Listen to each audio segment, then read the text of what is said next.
Talurin ko lang kasi gusto ko rin kausapin yung parents kung andito. We cannot divulge the name of the parents here. Kaya nga, sige lang, huwag lang i-divulge. Basta ako, gusto ko lang either executive session or gusto ko makausap. So meaning, Jane, pumayag yung parents mo na ikasal ka?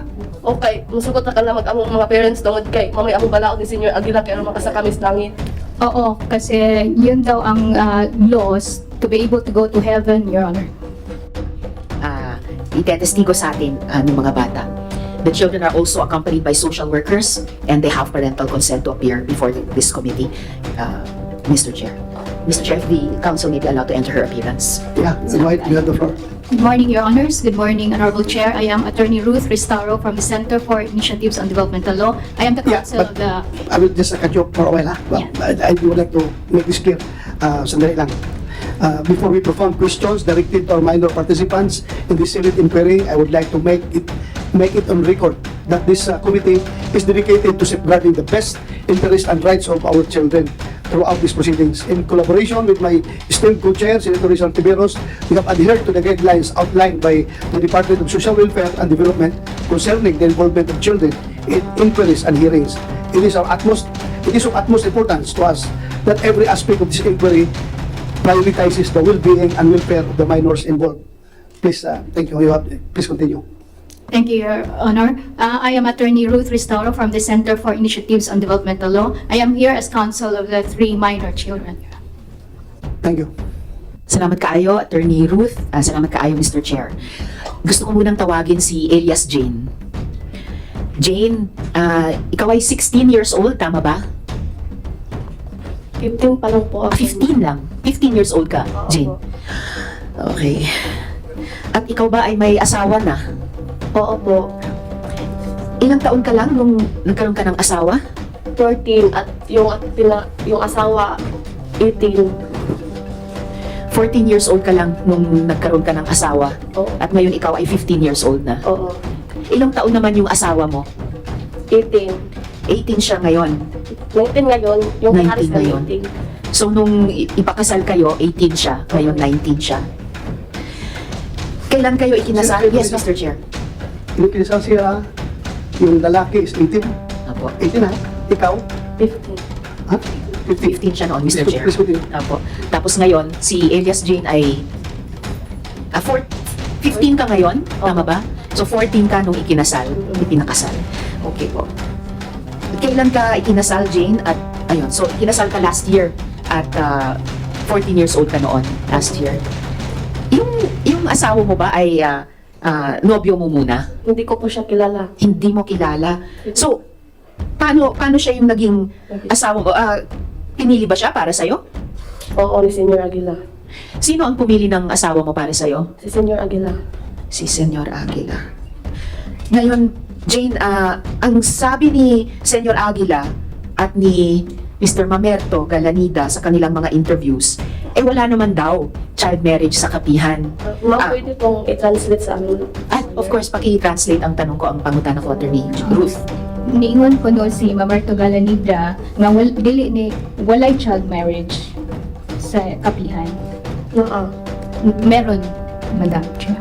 Mayroon. So, hindi totoo na yung sinabi ni na Senyor Aguila at ni Mr. Galanida na wala namang child marriage. Sabi pa nila, walang seremonya. Sabi daw ni Senyor Aguila, hindi naman daw siya pare. Niingon si Senior Aguila nga wala ko na seremonya, kay dili man ko na siya pare. Naaman. Meron, Madam Senator. May seremonya. Yes, Mr. Chair. Unsa man ang seremonya gihimo? Di unsa man paghimo? Paano ginawa ang seremonya? Primero, ipatawag ang mga sekretary sa... Ipahiangat ang microphone doon sa baba. Okay. Ipatawag ang sekretary, ipalista ang mga dagat ulit tao, ang mga body 12 pataas, ang mga laki 18 pataas. Hindi, ipatawag nito ang mga body laki dito sa kubo-kubo na among may idang ko na magpakasal. Dito ipalinya body laki. Maingon si Senior Aguila nga, ikaw body, ikaw laki kamo. Maingon si Dada, pagkahuman dili man mi maka kay ingnon man nilang Janet Ahok ng sila nga makasa mi og mobalibad kay Ginoo nagay kuno lang ni Paris. Sinong Ahok? Ano pangalan? Janet Ahok. Ha? Janet Ahok. Janet Ahok. Merong, okay. Sige naman. Tapos continue. pagkahuman sa pagkaminjo na mo paulion mi, kay paibaw among nanay, among ginikanan nga naminjo nami, magpakuha mi ninang ug ninong, pagkahuman ana magsayal mi, diya magdamig buwak, magpaktas. Sandali sandali. Mukhang Senator Risa, hirap yung stenographer natin, hindi maka-cope up. Hinay-hinay lang ha, hinay-hinay ka lang storya, tapos attorney, please translate to Tagalog para ma-record ha. Yes, Your Honor. Sige, hinay-hinay lang. Sige. Please continue. Yung sinabi niya na, sabi niya na unang step daw is ipapatawag yung mga secretaries, tapos ililista kung sino ang mga single na lalaki at single na babae. Tapos ang age ng mga babae ay 12 pataas, habang sa lalaki is 18 pataas.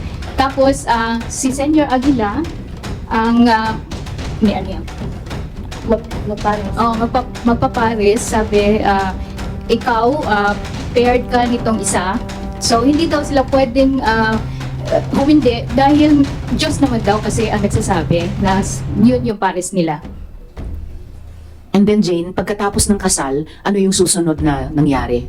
Ita may ipati sa among ipares, unda may among permahan nga mga tuod nga yung sugot mi, ja istoryahan mi parties nga ana nga mo na among bana, way maka hiwalay namo kanarang kamatajon. Okay, sabi niya, after sa kasal, ipakis sila, tapos may permahan sila na dokumento. At Anong dokumento yon? So parang marriage certificate? Basta kay gipasayon mi adto kami pa na asawa. oo, pinapasign sila yung husband at wife ng dokumento na yon. Sandali. Yes, Mr. Chair. Ang pautan ako sa seremonyas. Nakakita pa kasal sa Katoliko o sa ibang reliyon? Nakakita ka? Barong ang lalaki, ang babae, nakadamit. Tapos may pare na siya nagkasal. Ikaw ba gidawat nimo si Kuan nga mamahimo nung bana? Ikaw ba na ginadawat ba nimo si Jane na mamahimo kasawa? Something like that. Paghaman mo, yun saan na paghihimo sa kasal ba? Seremonyas. Kung malikol mo, yun saan na seremonyas. How did he do that? Yun sa man ang kanang pamaagi sa pagkasal ninyo. Kanang mo yun siya nga ikaw ba ikaw laki ka muna. Paghuman anak tayo paghuman sa at among inot among ginikanan nga aminjo na ni magpanig ninang ug ninong, di among hawitan anak nga buwak. Ja picturean mi. Okay. So, after the pairing, sinabi ni Jerence na ikaw babae, ikaw lalaki, kayo na. So, pupunta sila sa parents nila at magpaalam na ikakasal na sila at saka kukuha ng mga ninong at Inang. yun na. Pagkahuman anak minjo ni Ja, pagkaugma ipatawag mi kay Yun pala, Honorable Chair. Prenuptial yun. Prenuptial Oo, yung sinabi niya na magdadala ng flower at pupunta dun sa seremonya. And then, pagkahuman sa among kasal kailangan magdog mi ana pauli. Sunod pagkaugma ipatawag tanan itong giminjo, diyan na himuon nga counseling nga moingon sila nga kailangan imo na ng kaon imong asawa kay authorized na imong kaon kay minjo naman mo. so after sa kasal, kailangan sila magsiping. At sinabi daw ni Jerence na pwede authorized ka ng kunin or rape yung yung wife mo kasi kasal naman kayo. Sinabi ni Senyor Aguila, authorized ang asawa mo i-rape ka? Kailangan ni among tulo ka adlaw di mi makuha ngan mi ka-Diyos. Kailangan daw makuha sila in 3 days, otherwise they will be called na nag-adyos. Ano yung... Sige, mamaya gusto ko itanong, Mr. Chair, ano ba yung adjust na yan? Pero ituloy mo muna, Jane. Ano yung susunod na pangyayari? Kasi sabi mo, sinabi ni Senyor Aguila, sinasabi, authorized yung mga asawa i-rape Opo. kayo. Senator Risa, sandali lang. Yes, Mr. Chair. Andito ba parents mo? Nasaan ang parents mo yan? Hanggang nanay tas Ha? Your Honor, she is under an alias name, Your Honor. Ha? Your Honor, she's under an alias, so she cannot, Okay. Pero andito yung father niya? Wala. Yung nanay mo, nandun pa sa kapihan. yes, Your Honor. Talawin ko lang kasi gusto ko rin kausapin yung parents ko andito. We cannot divulge the name of the parents here. Kaya nga, sige lang, huwag lang i-divorce. Basta ako, gusto ko lang either executive session or gusto ko makausap. So meaning, Jane, pumayag yung parents mo na ikasal ka? Okay, musugot na ka na mag-among mga parents tungod kay mamay among balaod ni Senior Aguila kaya makasa kami sa langit. Oo, kasi yun daw ang laws to be able to go to heaven, Your Honor.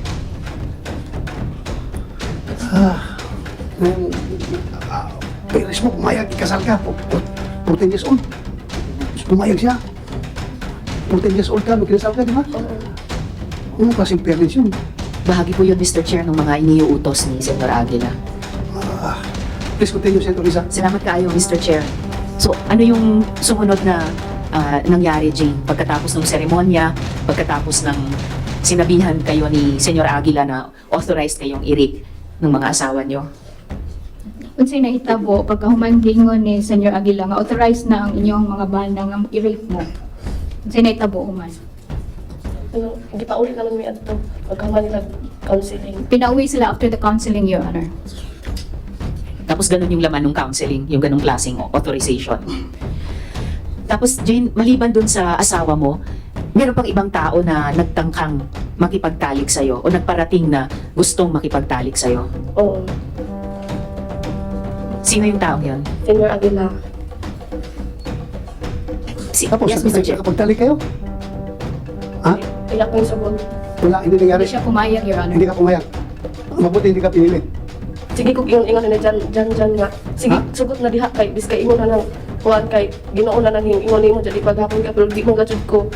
Palagi siyang kinukulit, Your Honor, na mag-consent na pero ayaw niya. Kasi sabi daw, Panginoon na yung ano sa'yo, nag-ask ba?